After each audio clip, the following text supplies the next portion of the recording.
Medal वाली बहू। सपना के पिता एक गरीब किसान थे। माँ पिता खेत में काम करते तो पीछे से सपना गांव के बच्चों के साथ हॉकी खेलती।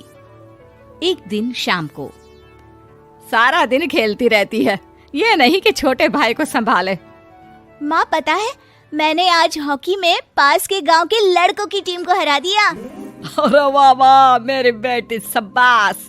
ये ले कर रुपया, जा जाकर टॉफी खा ले। सपना खुशी से पिता के गले लग जाती है और बाहर चली जाती है। अरे तुम इसको बिगाड़ रहे हो, मैं ना इसकी शादी ही करा दूंगी। ऐसा कैसे शादी करा देगी? हाँ, अभी तो उम्र खेलने की है।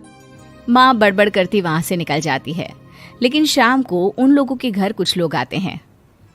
अरे राम सुखिया, जरा ये तो बतलाओ, सपना के बारे में क्या सोचा है? अरे क्या सोचना है मास्टर जी, पढ़ रही है, जितना पढ़ सकती है पढ़े, फिर शादी करवा देंगे, कोई अच्छा सा गांव का ही लड़का देख लेंगे। अरे तुम तो उसके पिता हो, तुमको कुछ नहीं पता? माँ घबरा जाती है। अरे का मास्टर जी, का पता नहीं, का हो गया? हम तो इनसे पहले ही बोल रहे थे कि लड़की की जात है, संभाल लो। अरे भाभी जी, आप भी ना कभी अच्छा भी सोच लिया करो। अरे सपना क्या खेलती है हॉकी, बड़े से बड़े आदमी भी नहीं जीत पाते हैं उससे। कल गांव में एक टीम आ रही है, लड़कियों की हॉकी खेलने उसे भेज देना, वहां शायद कुछ बात बन जाए। अरे ना मास्टर जी, कोई खेल वेल नहीं करवाना हम लोगों को, वो भी शहर के लोगों के साथ तो बिल्कुल भी ना। शहर के लोगों को ना कोई भरोसा नहीं होता मास्टर जी। अरे कैसी बात कर रही हो सपना की माँ, बुरा आदमी तो हर जगह मिल जाएगा, उसके लिए शहर का और गांव का। हाँ मास्टर जी, हम लोग तैयार हैं, कल आ जाएगी सपना वक्त से। माँ के लाख मना करने पर भी पिता सपना को हॉकी टीम के लिए भेज देते हैं। शाम को सपना वापस आती है, लेकिन लट के मुंह से। और क्या हो गया, मार खाई हो का? कौन मारेगा हमें? कोई मार वार खाकर नहीं आए। अरे फिर शकल पर 12 क्यों बजे हैं, बताओगी? देखो माँ, आप समझोगी नहीं, बताकर फायदा क्या है? अरे बिटिया रानी, हम तो समझेंगे ना, हमें ही बता दे। सपना पापा के गले लग जाती है। पापा, मैं ना सिलेक्ट हो गई हूँ भारत की हॉकी टीम में खेलने के लिए। अरे वाह, ये तो बहुत ही खुशी की बात है मेरे बच्चे। फिर मेरी गुड़िया काहे परेशान है? पापा, मुझे दिल्ली जाना पड़ेगा आगे की प्रैक्टिस के लिए। माँ जो सारी बात सुन रही होती है, जोर से चिल्लाती है। एक पैसा नहीं है मेरे पास, समझी? कुछ नहीं दूंगी। शादी के लिए लड़का फाइनल भी कर दिया है, कल्ले का बेटा, वो शादी कर लेगा तुमसे। सपना पिता की ओर देखती है।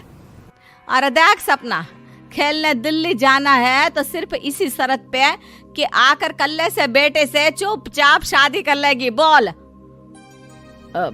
अरे ठीक है ना, कल्ले का बेटा तो बहुत ही समझदार है, सरकारी नौकरी है उसकी, मान गया वो तो सपना शादी कर लेगी। सपना भी धीरू, जो कि कल्ले का बेटा था, उसे जानती थी। वो मन ही मन सोचती है कि शादी तो वैसे भी होनी है, लेकिन माँ की ये शर्त मान गई तो जीवन जीने का एक मौका तो जरूर मिलेगा। हाँ, मुझे मंजूर है। तो कल मैं उन लोगों को बुला लूं? पिता और सपना दोनों एक दूसरे को देखते हैं। अब माँ ठीक है ना, बुलाने की क्या जरूरत है, वो लोग पसंद कर रहे हैं ना मुझे, वही ठीक है। बस आप तो मेरा दिल्ली का बैग पैक कर दो। सपना दिल्ली जाती है, दिल्ली टीम के लिए खेलने के लिए।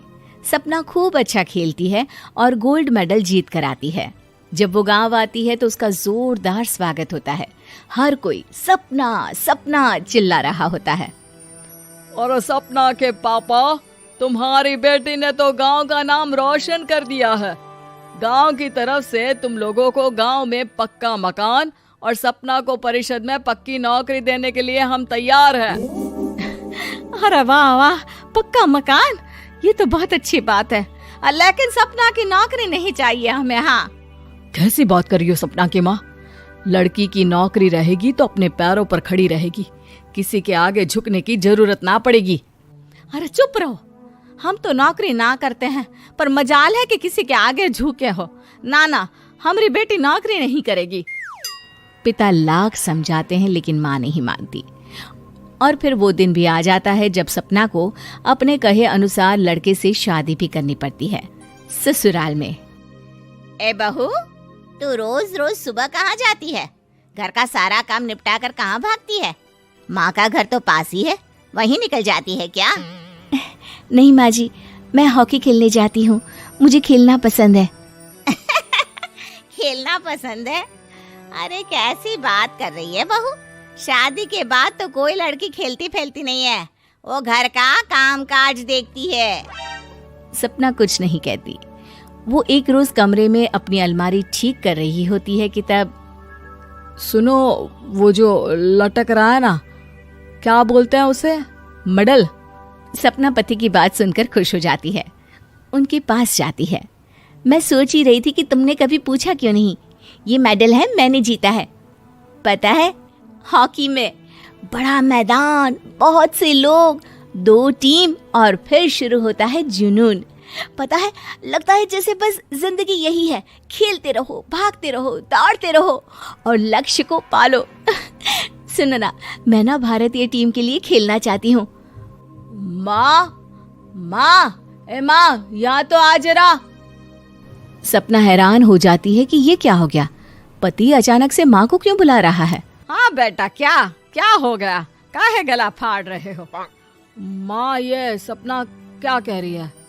अरे बीवी तो बोलती ही रहती है बेटा, लेकिन क्या हो गया, चिल्ला क्यों रहे हो?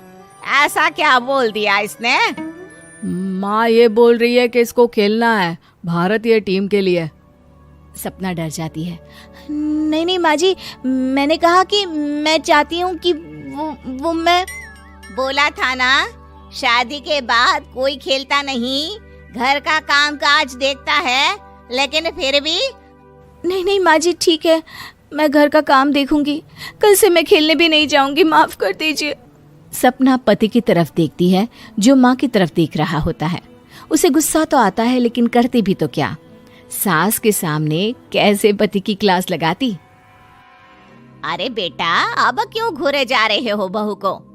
माँ, अभी इस बात का फैसला करके जाना, वरना ये तो तेरे कमरे से जाने के बाद मुझे। अब चुप हो जाइए आप, छोटी सी बात का बतंगड़ मत बनाइए। छोटी सी बात? बहू, ये कोई छोटी बात नहीं है। जो लड़की दिल्ली के लिए गोल्ड मेडल ला सकती है, वो देश के लिए भी तो गोल्ड ला सकती है ना। हम लोगों को किसी चीज की कमी नहीं है बहू, घर का काम तो कोई भी कर लेगा, लेकिन देश का नाम रोशन करने के लिए सपना चाहिए। जा बहू, तेरी ट्रेनिंग का सारा इंतजाम तेरे पति ने कर दिया है, जा खेल और देश का नाम रोशन कर। सपना की आंख में आंसू आ जाते हैं।